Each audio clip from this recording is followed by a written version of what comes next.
नमस्कार। रिपब्लिक भारत के digital platform पर आप सभी का बहुत बहुत स्वागत है। मैं हूं आपके साथ वैभव मिश्रा। आज 28 सितंबर है। आज से ठीक एक महीने पहले यानी कि 28 अगस्त वो तारीख जब अंकिता भंडारी ने बतौर रिसेप्शनिस्ट रिजॉर्ट की नौकरी ज्वाइन की थी और ये उम्मीद थी कि जब 28 सितंबर आएगी तब उसके हाथों में पहली सैलरी होगी, जो सैलरी वो अपने घर वालों को देगी ताकि उसके घर वाले उन तमाम सपनों को पूरा कर सके जिन सपनों को उन्होंने जिंदगी भर देखे। और जब अंकिता श्रीनगर के श्रीकोट से रिसेप्शनिस्ट की जॉब के लिए ऋषिकेश आई, जो सपने अंकिता ने अपने परिवार वालों को दिखाए वो सपने धीरे धीरे करके पूरे होंगे। लेकिन महज नौकरी के 19 दिन बाद अंकिता यानी कि 18 तारीख को लापता हो जाती है और लापता होने के 7 दिन बाद अंकिता इसी चीला डैम में मिलती है। और इसी चीला डैम में जब अंकिता के शव की बरामदगी की जाती है, जिसके बाद परिवार के वो सपने चूर चूर हो जाते हैं जो सपने अंकिता को लेकर परिवार वालों ने देखे थे। 8 दिन बाद इसी चीला डैम से अंकिता का शव बरामद होता है। अंकिता के पिता और उसके भाई उसके शव की पुष्टि करते हैं, शिनाख्त करते हैं, जिसके बाद उसके शव को पोस्टमार्टम के लिए ऋषिकेश एम्स ले जाया जाता है।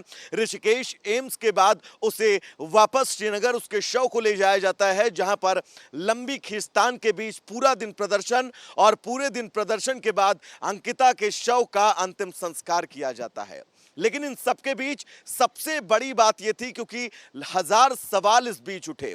सवाल इसलिए भी उठे क्योंकि आखिर क्या कुछ हुआ इस 19 दिनों के अंदर, क्योंकि अंकिता ने सिर्फ और सिर्फ बतौर रिसेप्शनिस्ट इस रिजॉर्ट में 19 दिन ही नौकरी की। उन 19 दिनों में अंकिता ने जो खुलासे किए, जाते जाते अंकिता ने जो खुलासे किए, वो खुलासे इस बात की तस्दीक करते हैं कि ऋषिकेश के जंगलों में बने ये रिजॉर्ट कहीं ना कहीं से बड़े सवालों के घेरे में है।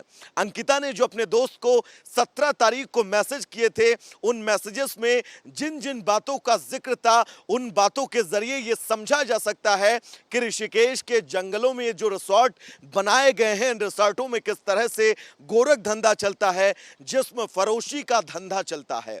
दरअसल रिपब्लिक भारत ने जब अंकिता के परिवार से बात की, तब अंकिता के परिवार वालों का भी ये कहना था साफ तौर पर कि अंकिता ने कहीं ना कहीं से इस बात की तरफ इशारा तो जरूर किया था कि उसकी नौकरी में कुछ ठीक नहीं चल रहा है। जिसके बाद पिता की तरफ से यह भी कहा गया कि अगर वो जॉब छोड़कर वापस श्रीनगर आना चाहती है तो वो आ सकती है। लेकिन अंकिता ने अपने परिवार वालों को यह आश्वासन दिया कि वो इन सभी परिस्थितियों को मैनेज कर लेगी। लेकिन 17 तारीख को जब उसने अपने दोस्त, जो उसका दोस्त श्रीनगर में रहता था, उसको मैसेज किए और मैसेज करके इस बात का जिक्र किया, जिक्र करते हुए यह कहा कि मुझे कहीं ना कहीं से होटल स्टाफ की तरफ से, रिजॉर्ट स्टाफ की तरफ से ये दबाव डाला जा रहा है कि इस होटल में एक वीआईपी गेस्ट आए हैं जिनको आपको स्पेशल सर्विस देनी है। इसी बीच 17 तारीख को अंकिता के कमरे में एक शख्स प्रवेश करता है जो ड्रिंक यानी कि दारू के नशे में रहता है और अंकिता को हक करता है, अंकिता को जबरदस्ती किस करने की कोशिश करता है।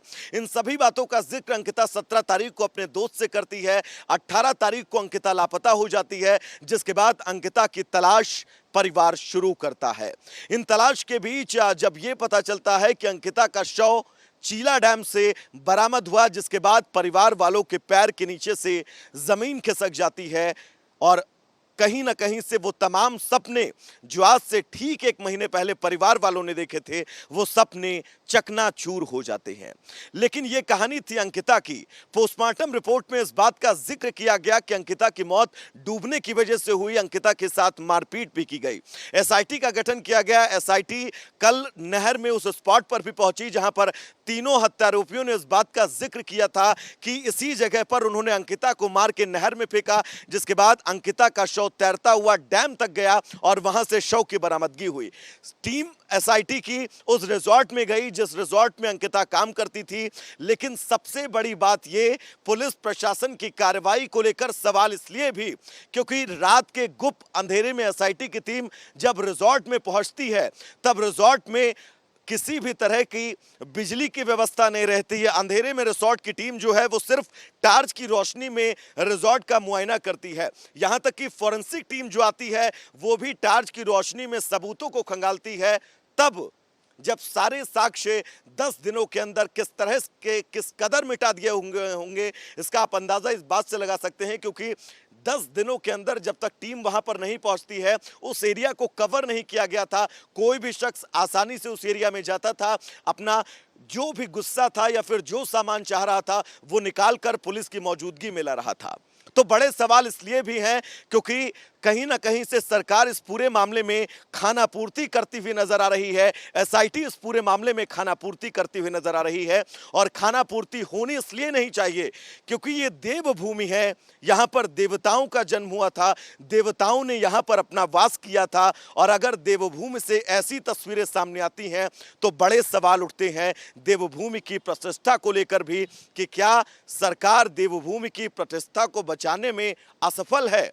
और सबसे बड़ी बात ये, क्योंकि जितने भी लोगों से हमने बात की उन सभी लोगों का ये कहना था कि अंकिता के हत्यारोपियों को ऐसी सजा दी जाए कि ये सजा नजीर बने।